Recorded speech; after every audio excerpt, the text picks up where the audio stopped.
नमस्कार, मैं हूं सुभाष रतूड़ी और डायनामाइट न्यूज़ में आपका स्वागत है। सुप्रीम कोर्ट ने उत्तर प्रदेश की सरकार को बुलडोजर कार्रवाई को लेकर के फिर एक बार कड़ी फटकार लगाई है।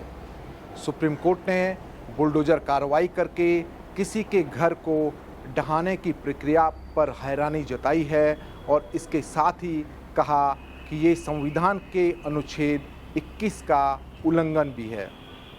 सुप्रीम कोर्ट के जस्टिस A.S. ओका की खंडपीठ ने ये फैसला सुनाते हुए कहा कि जिस तरह से मकान तोड़ा गया वो संविधान के अनुच्छेद 21 का उल्लंघन है। ये बेहद हैरान कर देने वाला है और ये गलत संदेश देने वाला भी है।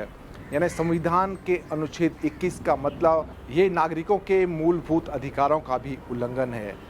जस्टिस ओका की खंडपीठ ने बुलडोजर कार्रवाई से मकान ढहाने की प्रक्रिया पर बेहद हैरानी जताई और इसके साथ ही सरकार को आदेश दिया कि वे याचिकाकर्ताओं को मुआवजा दें, यानी खर्चा दें मकान के निर्माण का, और सरकार को आदेश दिया कि वे याचिकाकर्ताओं के मकान का निर्माण कराए। दरअसल सुप्रीम कोर्ट ने इस मामले में पाया कि हाल के दिनों में शीर्ष अदालत ने जो एक ऐतिहासिक फैसला दिया था और किसी ध्वस्तीकरण की प्रक्रिया से पहले जो गाइडलाइन जारी की थी, इस मामले में यानी प्रयागराज वाले मामले में उस गाइडलाइन का पालन भी अधिकारियों द्वारा, सरकार और शासन द्वारा नहीं किया गया। अब हम आपको सबसे पहले ये बताते हैं कि दरअसल सुप्रीम कोर्ट द्वारा 6 नवंबर को जो एक ऐतिहासिक निर्णय दिया गया था, जिसमें ध्वस्तीकरण से पहले, अतिक्रमण को ढहाने से पहले जिन प्रक्रियाओं का पालन करने को कहा गया था, वो प्रक्रियाएं आखिर हैं क्या और वो मामला दरअसल है क्या। दरअसल 6 नवंबर 2024 को देश के वरिष्ठ पत्रकार मनोज तिब्बड़ेवाल आकाश की एक पत्र याचिका पर सुप्रीम कोर्ट ने सुनवाई की। भारत के तत्कालीन मुख्य न्यायाधीश डॉक्टर D.Y. चंद्रचूड़ की अगुवाई वाली 3 जजों की बेंच ने 6 नवंबर को एक ऐतिहासिक फैसला सुनाया और सुप्रीम कोर्ट ने पाया कि मनोज तिब्बड़ेवाल का जो मकान है वो अवैध तरीके से ढहाया गया। सुप्रीम कोर्ट ने ये भी कहा कि ये अराजकतापूर्ण कार्रवाई थी। दरअसल मनोज तिब्बड़ेवाल आकाश का क्या मामला था, जो देश के वरिष्ठ पत्रकार हैं, उनके साथ क्या कुछ हुआ था, हम आगे जाने से पहले ये भी आपको बताना चाहेंगे। दरअसल वरिष्ठ पत्रकार मनोज तिब्बड़ेवाल आकाश का जो पैतृक घर है वो महाराजगंज में है और 13 सितंबर 2019 को उस मकान को, उनके मकान को अवैधपूर्ण तरीके से शासन द्वारा गिराया गया। मनोज तिब्बड़ेवाल आकाश ने अपने इस हक की लड़ाई पर वो खामोश नहीं बैठे और वो लगातार शासन के दरवाजे खटखटाते रहे, अदालतों में जाते रहे और तरह तरह के जो भी विभाग हैं, जो भी उनसे बन पड़ता था, उन्होंने वो सब कुछ किया। उन्होंने उत्तर प्रदेश सरकार से भी शिकायत की, उन्होंने मानवाधिकार आयोग से भी शिकायत की और उन्होंने सुप्रीम कोर्ट को भी एक पत्र याचिका अपनी डाली। सुप्रीम कोर्ट की पत्र याचिका पर सुनवाई से पहले मानवाधिकार आयोग ने एक फैसला दिया और मानवाधिकार आयोग ने उनके मकान को ढहाने की जांच के आदेश दिए और ये जांच के आदेश बस्ती के मंडलायुक्त द्वारा मौके पर जाकर मुआयना किया गया और उन्होंने जांच में पाया कि मनोज तिब्बड़ेवाल आकाश का मकान अवैध तरीके से जिला प्रशासन, पुलिस प्रशासन और तमाम जो भी उस चीज़ से जुड़े हुए लोग थे, सड़क निर्माण से जुड़े हुए ठेकेदार थे, इंजीनियर थे, उन्होंने मिलकर के ढाया था। मानवाधिकार आयोग ने इस मामले में CBCID की जांच की भी संस्तुति की थी। इसके बाद ये मामला एक पत्र याचिका के जरिए जैसे सुप्रीम कोर्ट में सुनवाई के लिए लिस्टिंग हुआ, तो तत्कालीन भारत के मुख्य न्यायाधीश डॉक्टर D.Y. चंद्रचूड़ और 3 जजों की अदालत ने इस मामले पर ऐतिहासिक फैसला सुनाया और कुछ गाइडलाइन तय की। सुप्रीम कोर्ट ने तब देश के सभी राज्यों और केंद्र शासित प्रदेशों के मुख्य सचिवों को पत्र लिखा और वो गाइडलाइन उनके लिए भेजी। उसमें ये भी कहा गया कि मनोज तिब्बड़ेवाल आकाश को यूपी सरकार 25 लाख रुपए की दंडात्मक मुआवजा देगी। जिस तरह से उनके मकान को ढहाया गया था वो मनोज टिब्रेवाल आकाश का एक पैतृक मकान था और उनके मकान को ढहाए जाने के एवज में यूपी सरकार को उनको 25 लाख रुपए का दंडात्मक मुआवजा देने का निर्देश दिया गया था, जांच करने को कहा गया था और जो भी दोषी अधिकारी हैं उनके खिलाफ एफआईआर दर्ज करने को कहा गया था। 6 नवंबर 2024 को जब ये फैसला आया तो ये मीडिया की सुर्खियां बना और पूरे देश के लिए एक नज़ीर बना और ऐसे तमाम लोग जिनका अवैध तरीके से कोई मकान, दुकान, निर्माण ढहाया गया हो, उनके खिलाफ ये फैसला एक रास्ता दिखाने वाला साबित हुआ और कई लोग अब धीरे धीरे अदालत पहुंच रहे हैं। इसी तरह से प्रयागराज का ये मामला भी सामने आया है जैसे, और हम आपको ये बताते हैं कि दरअसल जो 6 नवंबर 2024 का जो फैसला था उसमें सुप्रीम कोर्ट ने क्या गाइडलाइन तय की थी। सुप्रीम कोर्ट ने अपने उस आदेश में कहा था कि किसी भी मकान, किसी भी निर्माण या किसी भी दुकान या किसी भी संरचना को ढहाने से पहले, अतिक्रमण के नाम पर उसे ध्वस्त करने से पहले एक प्रॉपर प्रक्रिया को अपनाया जाना चाहिए।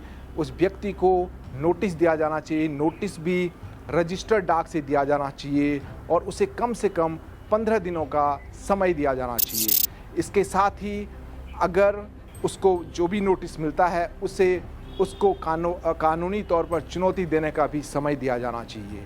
इसके अलावा ये भी कहा कि जो भी अतिक्रमण ढहाया जाएगा उसकी सूचना जिलाधिकारी को दी जानी चाहिए। इस तरह से 10-12 गाइडलाइन तब सुप्रीम कोर्ट ने देश के सभी राज्यों के और केंद्र शासित प्रदेशों के मुख्य सचिवों को निर्देशित किया था, लेकिन प्रयागराज वाले मामले में ऐसा नहीं हुआ। 6 नवंबर 2024 को जब ये फैसला आया तो हम आपको बताएंगे कि जो उस ऐतिहासिक फैसले की याचिकाकर्ता थे मनोज टिब्रेवाल आकाश, उन्होंने तब अपनी पहली प्रतिक्रिया में सुप्रीम कोर्ट में इस जजमेंट के बाद क्या कहा था। मैं सुप्रीम कोर्ट का अत्यंत आभारी हूं। आज का आदेश सिर्फ मनोज टिब्रेवाल आकाश के लिए जीत नहीं है, महाराजगंज जनपद के 40 लाख लोगों की जीत है।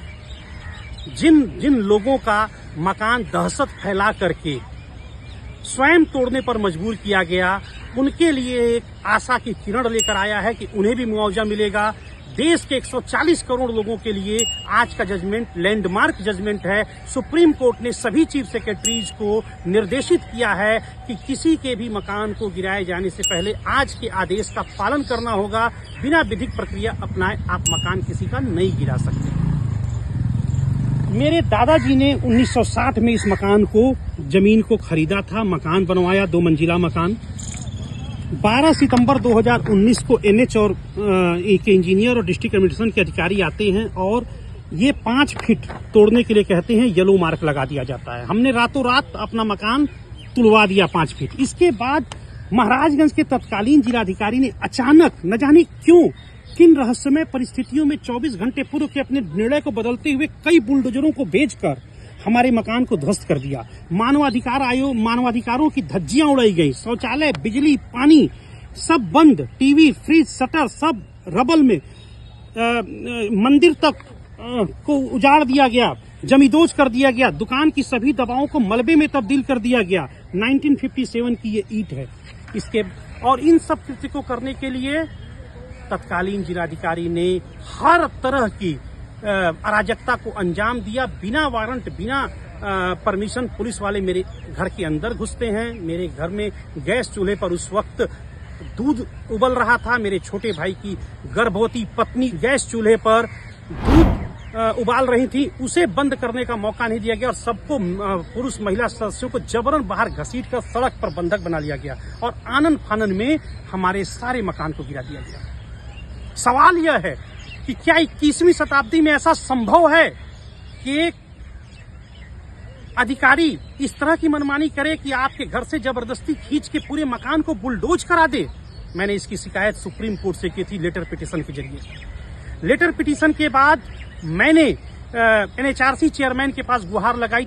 एनएचआरसी के तत्कालीन चेयरमैन श्रीमान एचएल दत्तू जी ने इस पूरे मामले पे स्पॉट इंक्वायरी के लिए टीम भेजी। टीम ने जांच की। जांच के बाद अपना आदेश श्रीमान एनएचआरसी चेयरपर्सन ने सुनाया और यूपी के डीजीपी को निर्देशित किया कि तत्काल मनोज टिब्रेवाल की तहरीर पर एफआईआर दर्ज करें और इसकी इन्वेस्टिगेशन यूपी सीबीसीआईडी से कराएं। फिर कहा कि इस मामले में जो है जितने भी दोषी अधिकारी हैं सभी के खिलाफ पुलिस, पीडब्ल्यूडी, एनएच, नगर पालिका, डिस्ट्रिक्ट ऑफिशियल, रेवेन्यू सभी के खिलाफ स्ट्रिक्ट एक्शन, डिपार्टमेंटल और लीगल एक्शन लिया जाए। और तीसरा कि मुझे 5 लाख का एंट्री मुआवजा दिया जाए। इससे भी बड़ी बात, जब मैंने उत्तर प्रदेश सरकार को अपना रिप्रेजेंटेशन दिया तो उत्तर प्रदेश सरकार ने इस मामले में स्वयं एक जांच कमेटी बनाई और इसकी जांच करने 27 फरवरी 2020 को मौके पर मकान जहां गिराया गया था वहां पर 198 बैच के आईएएस अधिकारी और तत्कालीन बस्ती के कमिश्नर अनिल कुमार सागर जी पहुंचते हैं। वहां पहुंचकर उन्होंने सड़क पर जरीब गिराई। पक्ष विपक्ष सभी के बयान जनता की अदालत में लिए। मेरे आरोप सत्य पाए गए। फिर उन्होंने अपनी विस्तृत रिपोर्ट उत्तर प्रदेश शासन को भेजी और आज सुप्रीम कोर्ट ने मुझे न्याय दिया है। मैं आभारी हूं देश की सर्वोच्च अदालत का। और यह जीत मेरे परिवार और मेरी जीत के अलावा यह महाराजगंज जिले के 40 लाख लोगों की जनता और जिनके भी मकान जबरन दहशत फैलाकर तोड़वाए गए उनके लिए न्याय और मुआवजे की उम्मीद की एक किरण लेकर आया है। और साथ ही साथ देश के 140 करोड़ लोगों के लिए राहत भरी खबर है। और यह लैंडमार्क वर्डिक्ट आया है कि अब कोई भी मकान देश भर में गिराए जाने से पहले इस रूलिंग का जो विधिक व्यवस्था है उसका पालन करना होगा। मनोज टिब्रेवाल आकाश के जो फैसले में एक चीज आई थी वो ये था कि सुप्रीम कोर्ट के आदेश पर तत्कालीन जिलाधिकारी महाराजगंज के अमरनाथ उपाध्याय समेत 26 लोगों के खिलाफ एफआईआर दर्ज की गई 30 दिसंबर 2024 को, यानी 6 नवंबर के जो फैसला दिया था सुप्रीम कोर्ट ने उसके बाद, जिसमें अमरनाथ उपाध्याय तत्कालीन जिलाधिकारी महाराजगंज के थे, उसी तरह कई पुलिस के अफसर थे, कई इंजीनियर थे, कई ठेकेदार थे, कई जो लोकल बॉडीज़ हैं उनसे जुड़े हुए लोग थे। सभी 26 के खिलाफ एफआईआर दर्ज हुई है। जैसे हमने आपको बताया कि ये जो मामला प्रयागराज का है, इसमें उन प्रक्रियाओं का पालन नहीं किया गया जो दिशा निर्देश सुप्रीम कोर्ट ने दिए थे। किसी भी निर्माण को ध्वस्त करने की जो प्रक्रिया थी उन प्रक्रियाओं का पालन नहीं किया गया और सुप्रीम कोर्ट ने इसी को आधार बनाते हुए ये कहा कि बेहद हैरान करने वाला है और ये अनुच्छेद 21 का भी उल्लंघन है, जीवन जीने स्वतंत्रता का अधिकार का भी उल्लंघन है। और सुप्रीम कोर्ट ने अगली सुनवाई के लिए इस पर 21 मार्च की तारीख तय की है प्रयागराज वाले मामले में। और सुप्रीम कोर्ट ने कहा ये बेहद हैरान कर देने वाला है। इसके साथ ही याचिका का निर्माण, मकान का निर्माण भी सरकार को कराना होगा और इसके साथ ही उनको खर्चा भी देना होगा। दरअसल ये दोनों ही मामले एक इस तरह के मामले हैं जो पूरे समाज के लिए और हर व्यक्ति को इनसे सीख मिलनी चाहिए। मनोज टिब्रेवाल आकाश अपने केस में पीछे नहीं हटे। उनका पूरा मकान वैध तरीके से बनाया गया था।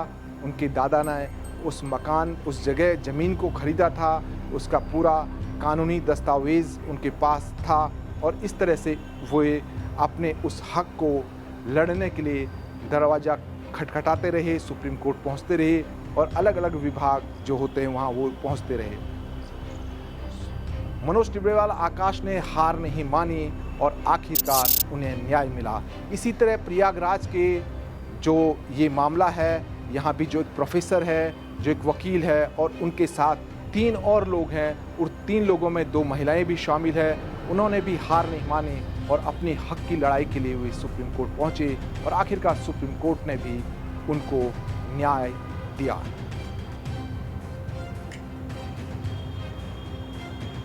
ये फैसला बताता है कि आज भी हमारे देश में न्याय की जड़ें बेहद गहरी है और यदि हमारे अधिकारों का हनन होता है तो हमें खामोश नहीं बैठना है, हमें चुप नहीं रहना है, हमें हार नहीं मानना है।